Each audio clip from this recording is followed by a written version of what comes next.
Welcome back, and today we're gonna be talking about My Hero Academia episode 78. Like always, let's just jump into it.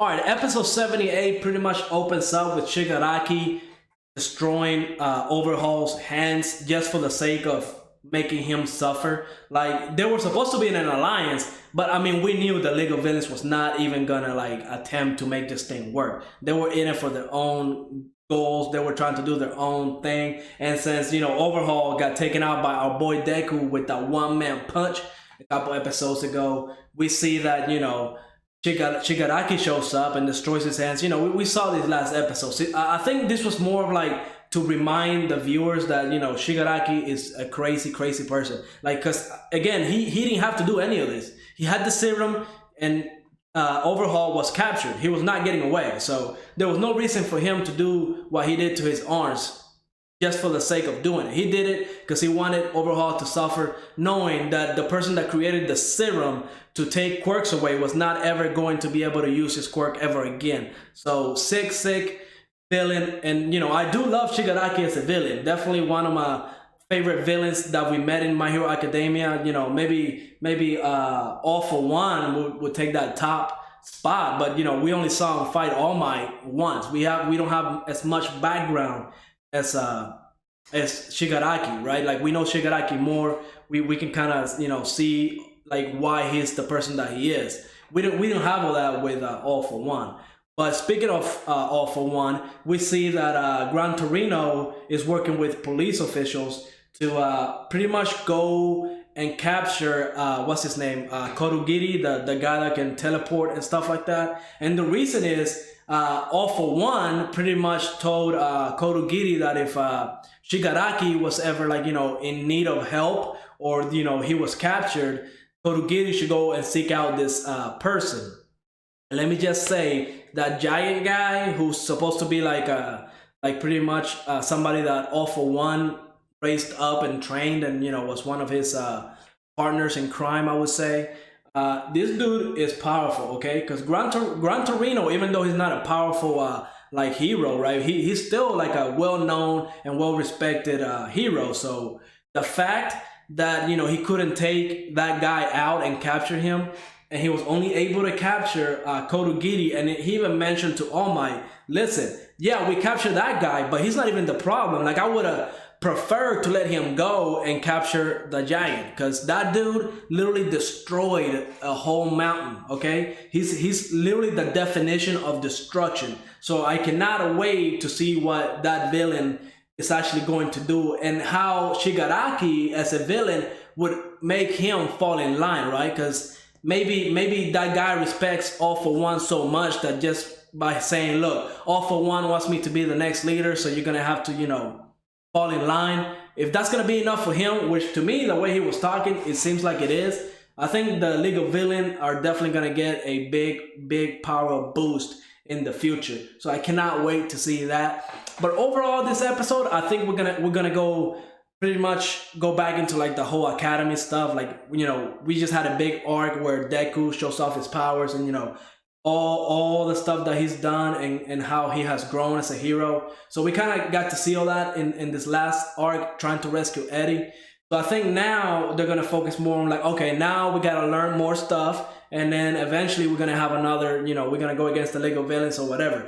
But from the opening of the anime, the new opening, to me it looks like we're definitely gonna go back down to just pretty much a slice of life kind of thing. We see that Bakugo and Todoroki are pretty much doing their remedial training to get their license. And I thought it was funny because, again, Bakugo, every time he shows up, he's always angry, he's always mad. But we see that they know they missed out on this, right? Could you imagine if Bakugo and Todoroki would have been like involved with rescuing Eddie? That probably would have been a whole different situation, because those two, students, they're powerhouses, and they can do some damage. They probably would have been more successful if they were there. But of course, since they failed their hero examination, they had to go to remedial, so they couldn't really participate.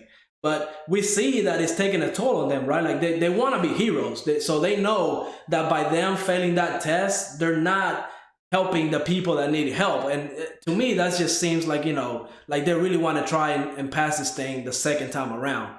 And I cannot wait to see what the test is going to be, because they were talking about making it harder. And, we see that the win guy, I forgot his name, but we see pretty much everybody from the other school, and Todoroki and Bakugo pretty much just meeting up. And I think they're all going to be tested as a group.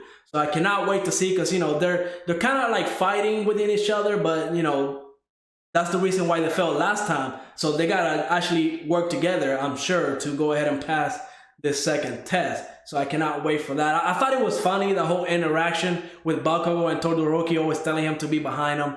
I think it's just gonna be, comedy and learning right now. Not much to say about that front. I think that's just the way it's gonna be. But we did have Endeavor show up, and he wanted to talk to All Might. So I wonder what that's going to be all about. Because, you just see Endeavor. To me, he almost looks like a villain, right? Like, I know he's the number 2 hero because All Might was the number 1. And since All Might retired, he automatically becomes the number 1. But, like, just his eyes, and you can just tell this man, his sole purpose is just to, like, be better than All Might. He kind of gives me, like, a Bakugo kind of vibes where, we see Bakugo was the strongest person in like middle school, and once he got to high school and went to and noticed that Deku was there with him, and like Deku had a quirk and he's powerful. He can kind of see like like, damn, like, am I really gonna lose to this loser? And it's not that Deku is a loser. It's just that Bakugo always thought that he was the number 1, but then somebody comes and takes that spot from him. So we're gonna see some character development there. I'm sure we're gonna learn more about Endeavor. I cannot wait to see his backstory and why he treats his kids the way he does. Because that dude treats his kids horrible. Okay, from what we've seen in Todoroki's past with his mom and locking his mom up and all that stuff. Crazy. Okay, so I definitely wanna learn more about him. But for me, the highlight of the episode was definitely 100% was when Deku went to see Togota. Like, come on, that guy, he's the most positive person in the whole anime, I think, right? Like, okay, so let's see what happened. He lost his quirk, and he lost his mentor. His mentor died. Now, remember, Night Eye said that he'll be one of the finest heroes there is. So I have no doubt that he's going to get his quirk back. My only negative to this is, right, that the last arc when, Deku was fighting Overhaul and all that stuff, right, there was really no sense of danger for anybody until we see Togota lose his quirk. Like, that was like a big, oh, snap, like this is real, right? There was a loss. Because you gotta think, Togota was powerful, okay? He was OP, not his quirk. The way he used his quirk was OP. That's why I like the character. Because he's not powerful because of his quirk. He's powerful because he can use his quirk well. So I'm definitely in love with Togota. He's one of my favorite characters in all of My Hero Academia. And just the way that he talked to Deku, right? Like, he was smiling, and he was looking at all the positive things in life. Like, he was not depressed.